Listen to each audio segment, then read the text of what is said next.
छोटी छोटी खुशियाँ ही तो जीने का सहारा बनती हैं, वरना ख्वाहिशों का क्या है, ये तो हर वक्त बदलती रहती हैं। नमस्कार दोस्तों, ब्रेन ज्ञान चैनल में आपका स्वागत है। इन्हीं ख्वाहिशों को लेकर चलिए आज की शुरुआत करते हैं एक मोटिवेशनल स्टोरी। आज की कहानी है 99 का चक्कर। जी हाँ, कहीं आप भी 99 क्लब के मेंबर तो नहीं हैं? ज़रा गौर करिएगा। दोस्तों, एक व्यापारी था, वो बहुत सारा धन दौलत था उसके पास और बहुत बड़ा व्यापारी था वो। उसके पास धन इतना था कि 7 पुश्तें भी उसकी जो होती तो वो भी आराम से जी सकती थी, लेकिन फिर भी वो बेचैन रहता था और हमेशा और धन कमाने की लालच में लगा ही रहता था। उसको सुकून नहीं था ज़रा भी। एक बार जब वो अपनी जो बगीचा है उसमें वो बैठकर आराम से शाम के टाइम में चाय पी रहा था, तो अचानक उसने देखा कि उस बगीचे का जो माली है वो बहुत मज़े से काम कर रहा है और हर दिन खुश रहता है और अपने काम करते वक्त वो गुनगुनाते रहता है। तो उससे बर्दाश्त नहीं हुआ कि आखिर लोग इतने खुश कैसे रहते हैं। मैं तो कभी खुशी नहीं होती मुझे। मैं तो हमेशा चिंता में और सोचने में ही पूरा दिन काट देता हूँ और पैसे कमाने में। लेकिन इसको देखो, इसके पास तो इतने पैसे भी नहीं है। मेरे यहाँ नौकरी करता है लेकिन बहुत खुश नजर आता है। जब भी मैं इसे देखता हूँ ये कुछ ना कुछ गुनगुनाते ही रहता है। जब उसे बर्दाश्त नहीं हुआ तो उसने अपने असिस्टेंट को बुलाया, अपने सेक्रेटरी को, और उससे पूछा कि क्या तुम बता सकते हो कि आखिर ये क्या है इसके पास जो हमेशा ये खुश रहता है, इसे वो चीज़ हमेशा खुशी देती रहती है। उसके सेक्रेटरी ने कहा कि ये 99 क्लब का मेंबर नहीं बना है अब तक। तो सेठ जी को कोई बात समझ में नहीं आई। वो बोला कि तुम मुझे इसे अच्छी तरह से समझाओ। तो बजाय उसको समझाने के सेक्रेटरी ने कहा कि आप इसकी जो घर है, घर के बाहर 99 सोने के सिक्के रखवा दीजिए और फिर देखिए आपको आपकी जवाब खुद ही मिल जाएगा। एक रात जब वो माली सो रहा था, इस जो व्यापारी था उसने 99 सोने के सिक्कों की थैली उसके दरवाजे पे रख दी। सुबह जब माली अपना उठा, घर से बाहर निकला, तो जैसे ही घर खोलता है दरवाजे पे एक मखमल की पोटली में कुछ सोने के सिक्के दिखाई देते हैं उसे। तो तुरंत उसे उठा लेता है और घर के अंदर चला जाता है और सोचता है कि ये किसी का तो नहीं है। बहुत बाहर आने के बाद वो थोड़ा छानबीन करता है कि कहीं शायद किसी का गिर गया हो या किसी ने बदमाशी से रख दिया हो। क्योंकि माली ईमानदार आदमी था, इसलिए उसने जल्दी से उसे रखना उचित नहीं समझा। पर उसे कोई नहीं मिला जिसकी थैली या कोई वो बता सके कि वो थैली किसकी है। उसके बाद वो अपने घर के अंदर जाता है और सोचता है कि इन सिक्कों को कम से कम गिन लेता हूँ कि कितने हैं। जब किस्मत से हमें मिल ही गए हैं तो मैं इसे रख लेता हूँ।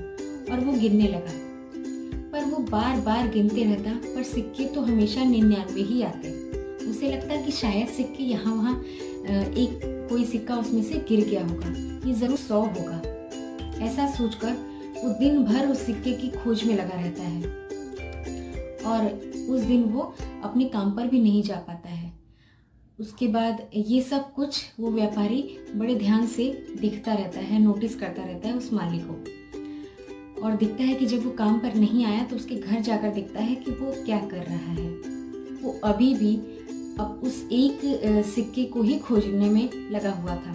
जब हार कर थक कर बैठ गया, उसे वो सिक्का नहीं मिला, तो उसने सोचा कि 99 है, अगर एक और होता तो वो 100 हो जाते, तो उसके पास 100 सोने के सिक्के होते, कितना अच्छा होता। तो अब वो सोचता है कि मुझे और काम करना चाहिए। उस दिन वो बड़ा बेचैन रहता है और 1-2 दिन ऐसे ही कट जाता है और सोचता है कि मैं और क्या काम करूं। ना उसे खाना अच्छा लगता है, ना उसे अपने बच्चे के साथ खेलना अच्छा लगता है, बीवी के साथ तो ठीक सी बात भी नहीं करता। ये सब वो व्यापारी देखते रहता है और सेठ जी के पास जाता है और बोलता है, मालिक मुझे और कोई काम दे दीजिए, मैं माली का काम भी करूँगा और आपका कोई और भी काम कर लूँगा। तो सेठ जी कहते हैं, ठीक है, हमारे खेत में जो फसलें उगती हैं उसका ध्यान भी तुम्हें रखना होगा। तो फिर वो कहता है कि अच्छा ठीक है। इतने से भी उसका पेट नहीं भरता, वो और की चाहत में उसके दिन रात बेचैनी में बीतते होते हैं। कुछ दिन ऐसे ही बीतता है, पर माली संतुष्ट ही नहीं हो पाता। वो सोचता है कि जब इतना हो गया है मेरे पास तो एक और थोड़ा और कमा लेता हूँ। इस चक्कर में वो अपना सेहत भी खराब कर चुका होता है। लेकिन अब इस व्यापारी को उस माली पर दया आ जाती है और उसके पास जाके हाथ जोड़कर माफ़ी मांगता है और कहता है कि मुझे मेरे सवालों का जवाब मिल गया, मुझे माफ़ कर दो, मैं अपने सवाल के जवाब के लिए तुम्हारे साथ मैंने ऐसा खेल खेला। तो माली कुछ समझ नहीं पाता है। वो सोचता है कि सेठ जी ने कब मेरे साथ खेल खेला, इन्होंने तो मुझे और नौकरी दी। तो सेठ जी कहते हैं कि जो 99 सिक्कों की थैली थी वो मैंने ही रखी थी, क्योंकि तुम्हें मैं देखता था कि तुम हमेशा ही खुश रहते हो, अपने बच्चे के साथ खेलते हो और बगीचे में काम करते करते तुम हमेशा ही गुनगुनाते रहते हो। तुम्हारे मुंह पे मैंने कभी उदासी या कभी चिंता की लकीर नहीं देखी, जबकि मेरे पास इतना धन होते हुए भी मैं एक भी दिन चैन से न सो पाता हूँ और न जी पाता हूँ। मुझे इसी सवाल का जवाब चाहिए था। तो मेरे पिए ने मुझे ये सुझाव दिया कि मैं ऐसा करूं और इससे मुझे मेरे सवालों का जवाब आसानी से मिल जाएगा। और वाकई मुझे मेरे सवालों का जवाब मिला भी। दोस्त, हमारे पास जितना प्राप्त है वही पर्याप्त है। हमें कभी भी इस 99 के चक्कर में नहीं पड़ना चाहिए। तुम्हारे पास 99 सिक्के आ जाने के बावजूद, जबकि तुम्हारे पास कुछ नहीं था, उस टाइम तुम्हारे पास 99 सिक्के थे, फिर भी जैसे ही तुम्हारे पास 99 सिक्के आए, तुम्हारे मन में एक और पाने की इच्छा उठी और इस तरह एक और पाने की इच्छा उठी। इस तरह कई सारी इच्छाएं तुम्हें घेर ली और जिस पे तुम दिन रात मेहनत और मजदूरी करने लगे, जिससे तुम्हारी ना कि सेहत बल्कि जो तुम्हारा सांसारिक जीवन है वो भी खराब होने लगा। तुम्हारे भी रातों की नींद उड़ गई, तुम भी चैन से नहीं रह पा रहे थे। इसलिए दोस्त, कभी भी इस 99 के चक्कर में नहीं पड़ना चाहिए। अब तुम भी समझ जाओ, मुझे तो मेरे सवालों का जवाब मिल ही गया है। तो वो माली समझ जाता है और हंसता है, कहता है कि अच्छा हुआ कि मैं समय से पहले ही समझ गया, वरना न जाने क्या हो जाता। दोस्तों, ये छोटी सी कहानी में बहुत कुछ सिखाती है। ये सिखाती है कि कैसे हम दिन रात कमाने की अंधाधुंध दौड़ में दौड़े जा रहे हैं, लेकिन ये नहीं देख रहे हैं कि जो हमारी आज की ज़िंदगी है वो भी हमारी बीत ही रही है। हमको सारा चीज़ एंजॉय करना है। पैसे तो बहुत ज़रूरी है इस ज़िंदगी को जीने के लिए, अच्छी तरीके से जीने, एक बेहतर ज़िंदगी जीने के लिए पैसे बहुत ज़रूरी हैं। लेकिन इसका मतलब ये नहीं है कि हम अपना जो आज का समय है वो खो दें।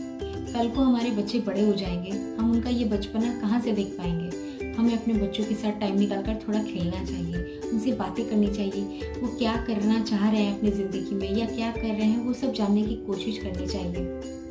अपने जो रोज़ का काम है उसको थोड़ा सा, उसमें से टाइम तो हम निकाल ही सकते हैं अपने बच्चों के लिए, अपनी फैमिली के लिए, अपने मम्मी पापा के लिए। जब हम बड़े होते हैं तो मम्मी पापा से थोड़ी दूरी होने लगती है हमारी, क्योंकि हम अपने काम में व्यस्त रहते हैं और वो अपने अकेलेपन में। जब आप उनको कुछ आधा घंटा या 1 घंटा भी अगर निकाल के दे सकते हैं तो वो उनके लिए बहुत बड़ी बात होती है। बच्चों के साथ भी यही है। हम अगर हमारे पास टाइम भी होता है तो हम मोबाइल में लगे रहते हैं, तो बच्चे भी वही सीखते हैं। आजकल आप देखेंगे कि बच्चे भी मोबाइल में ही लगे रहते हैं। तो ऐसा नहीं करिए, थोड़ा सा टाइम निकालने की कोशिश करिए। धीरे धीरे ये टाइम आपसे मैनेज हो जाएगा और आप अपने बच्चे और अपना जो परिवार है, अपने माता पिता हैं, उन सबके आप करीब जाएंगे तो आपकी ज़िंदगी और बहुत ही ज़्यादा खुशहाल हो जाएगी। तब आप सारी चीज़ों का आनंद ले पाएंगे जिनके लिए इतनी भागदौड़ कर रहे हैं। जब आप उन्हीं से दूर हो जाएंगे तो क्या फ़ायदा है ऐसे पैसों का। इसीलिए 99 क्लब में कभी एंट्री मत लीजिएगा।